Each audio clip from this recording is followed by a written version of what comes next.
ఆదర్శ ప్రజానాయకులు నకరికల్ మాజీ శాసనసభ్యులు నర్రా రాఘవరెడ్డి స్ఫూర్తితో ప్రజా సమస్యలు పరిష్కారమయ్యే వరకు పోరాటాలు చేయాలని పార్టీ శ్రేణులకు సిపిఎం రాష్ట్ర కమిటీ సభ్యులు ముదిరెడ్డి సుధాకర్ రెడ్డి పిలుపునిచ్చారు. ఆయన ఆశయ సాధన కోసం ప్రతి ఒక్కరూ కృషి చేయాలని చెప్పారు.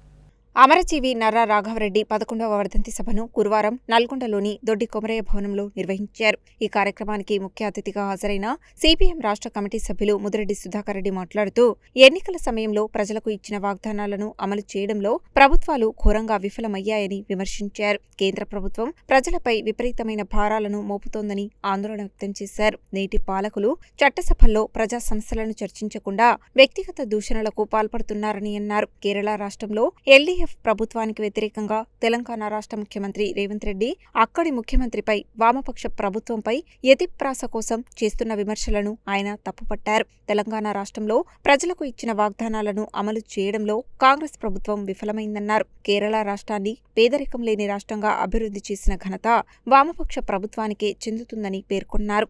బడే భాయ్ ఛోటా భాయ్ అంటూ మోడీ రేవంత్ రెడ్డిలు కమ్యూనిస్టులపై చేస్తున్న విమర్శలను కేరళ ప్రజలు సహించరని అన్నారు. కేంద్ర రాష్ట్ర ప్రభుత్వాలు ప్రజా సమస్యలను పరిష్కరించకుండా కాలయాపన చేస్తున్నాయని విమర్శించారు. రేషన్ కార్డులు, అన్ని రకాల పెన్షన్లు, ఇండ్ల స్థలాలు ఎప్పటి వరకు ఇస్తారని రాష్ట్ర ప్రభుత్వాన్ని ప్రశ్నించారు. కొత్త రేషన్ కార్డులు వెంటనే ఇవ్వడంతో పాటు సన్నబియ్యం మాత్రమే కాకుండా నిత్యావసర సరుకులను కూడా అందించాలని డిమాండ్ చేశారు. రబీ సీజన్లో రైతుల నుండి ధాన్యం కొనుగోళ్లను వెంటనే చేపట్టాలని ప్రభుత్వాన్ని కోరారు. ఫ్లోరైడ్ విముక్తి పోరాటంలో మరియు ఎస్ఎల్పీసీ సొరంగం కోసం సాగిన పోరాటంలో నర్రా రాఘవరెడ్డి కీలక పాత్ర పోషించారని చెప్పారు. నల్గొండ జిల్లాను ఫ్లోరైడ్ సమస్య నుండి విముక్తి చేయాలనే లక్ష్యంతో ఎస్ఎల్పీసీ సొరంగ నిర్మాణం ఆలస్యం అవుతుందని భావించి లిఫ్ట్ ద్వారా పూర్తి చేయాలని అప్పట్లో ఆయన సూచించారని తెలిపారు. అదే సూచనల ఆధారంగా నేటి ఎస్ఎల్పీసీ లిఫ్ట్ స్కీమ్ అమలులోకి వచ్చిందని అన్నారు. ఆయన జీవితమంతా పోరాటాలతో సమస్యలతో నిండిపోయినా వెనుదిరగకుండా నమ్ముకున్న ఆశయం కోసం తుదికంట వరకు నిలబడిన నాయకుడని కొనియాడారు. ఈ కార్యక్రమంలో సిపిఎం రాష్ట్ర కమిటీ సభ్యులు నారి ఐలయ్య, సిపిఎం జిల్లా నాయకులు పాలడుగు నాగార్జున, సయ్యద్ హాషం, చినపాక లక్ష్మీనారాయణ, పాలడుగు ప్రభావతి, ఎండి సలీం, నర్సిరెడ్డి వరలక్ష్మి, దండంపల్లి సత్తయ్య, బాణాల పరిపూర్ణాచారి, తుమ్మల పద్మ, ఔట రవీందర్, గాద నరసింహ, బొల్లు రవీందర్, కండ యాదగిరి, పుష్పలత, కత్తుల యాదయ్య తదితరులు పాల్గొన్నారు.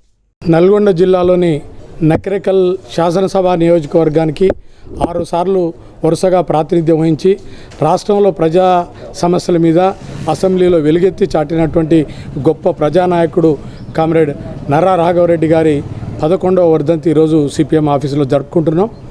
రాఘవరెడ్డి గారు చాలా సాధారణ రైతు కుటుంబం నుంచి వచ్చి ఆయన అనేక ఇబ్బందులకు గురై కూడా చివరికి ఆయనలో ఉన్నటువంటి కళ ద్వారా, ఆయనలో ఉండేటువంటి నాయకత్వ లక్షణాల ద్వారా ప్రజల్లో ఉంటూ సర్పంచ్ నుంచి మొదలుకొని 6 సార్లు శాసనసభ్యుడిగా నకరికల్ సమితికి ప్రెసిడెంట్గా పనిచేసుకుంటూ ప్రజా జీవితంలో గొప్ప పాత్రను పోషించాడు.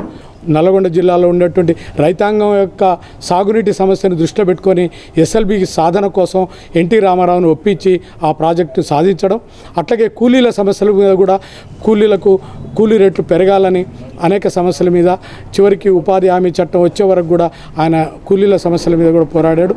ముఖ్యంగా వృత్తిదారులు అంటే గీత, నేత, ఇతర వృత్తులు ఏవైతే ఉన్నాయో ఆ వృత్తిదారుల సమస్యల గురించి కూడా ఎనలేని పోరాటాలు చేసి చివరికి ఆ వృత్తుల యొక్క హక్కుల కోసం ఈనాడు ఏవైతే ఆ వృత్తుల వాళ్ళు అనుభవిస్తున్నారో ఆ హక్కుల్ని సాధించడంలో ఆయనే ప్రధానమైన పాత్రని పోషించి చట్టాలు తీసుకొచ్చే వరకు కూడా అసెంబ్లీలో పోరాడి తీసుకొచ్చాడు. ఆ రకంగా అందరి ప్రజలు, అన్ని వర్గాల ప్రజలు, రైతులు, కూలీలు, చేతి వృత్తుల వాళ్ళు, వ్యవసాయ కార్మికులు అందరి సమస్యల పరిష్కారం కోసం గణనీయమైనటువంటి పాత్ర పోషించాడు. నర్రా రాఘవరెడ్డి గారు నేటికి మన నుండి దూరమై 11 సంవత్సరాలు అవుతుంది. ఈ సందర్భంగా వారికి విప్లవ జోహార్లు అర్పిస్తూ ఉన్నాం. ప్రజానాయకుడు, రాజకీయాలకు అతీతంగా ప్రజా సమస్యలపైన అనేక ఉద్యమాలు, పోరాటాలు నడిపిన వ్యక్తి, అన్ని రాజకీయ పార్టీలు అభిమానించబడ్డ నాయకుడు రాఘవరెడ్డి గారు చిన్ననాటనే కార్మికుల హక్కుల కోసం ఉద్యమాల్లోకి వచ్చి కార్మిక సంఘాలని స్థాపించడం, సమస్యతో బాధపడుతున్న ప్రజలందరినీ రంగాల వారీగా సమీకరించి వృత్తిదారులందరినీ ఏకం చేసి వృత్తిదారుల ఐక్యత కోసం, వృత్తిదారుల హక్కుల కోసం, వృత్తిదారులకు రావాల్సిన చట్టాల కోసం ఉద్యమాలు నడిపిన నాయకుడు. అసెంబ్లీలో వృత్తిదారుల తరపున అనేక చట్టాలని, జీవోల్ని తీసుకొచ్చిన నేత రాఘవరెడ్డి గారు. అదే కాకుండా రైతాంగ సమస్యలపైన తన గలాన్ని ఇప్పి ప్రభుత్వం మెడలోంచి కావలసిన పద్ధతుల్లో రైతులకు హక్కులు సాధించి పెట్టడంలో ప్రముఖ పాత్ర నిర్వహించాడు. వ్యవసాయ కార్మికుల సమస్యలపైన ఉద్యమాలు నడిపాడు. నిరుద్యోగ సమస్యపైన అసెంబ్లీలో నిరుద్యోగ యువతకు ఉపాధి కల్పించాలి, ఉద్యోగాలు ఇవ్వాలని చెప్పి ప్రభుత్వాలపైన ఒత్తిడి తెచ్చిన మహానేత. ఇప్పుడున్న ప్రభుత్వాలు అనుసరిస్తున్న ప్రజా వ్యతిరేక విధానాలకు వ్యతిరేకంగా పెద్ద ఎత్తున ఉద్యమించాల్సిన అవసరం ఉంది. ఐక్య పోరాటాల ద్వారా ప్రభుత్వాలపైన ఒత్తిడి తీసుకురావాల్సిన అవసరం ఉంది. ఆ హక్కుల్ని సాధించుకోవాలంటే రాఘవరెడ్డి గారి ఆశీస్ సాధనలో అందరం పనిచేయాలని కోరుతున్నాం.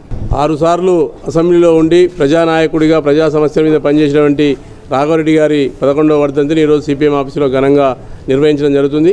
ఈ సందర్భంగా వారి ఆశయ సాధన కోసం ముందుంటామని చెప్పి తెలియజేస్తా ఉన్నాం.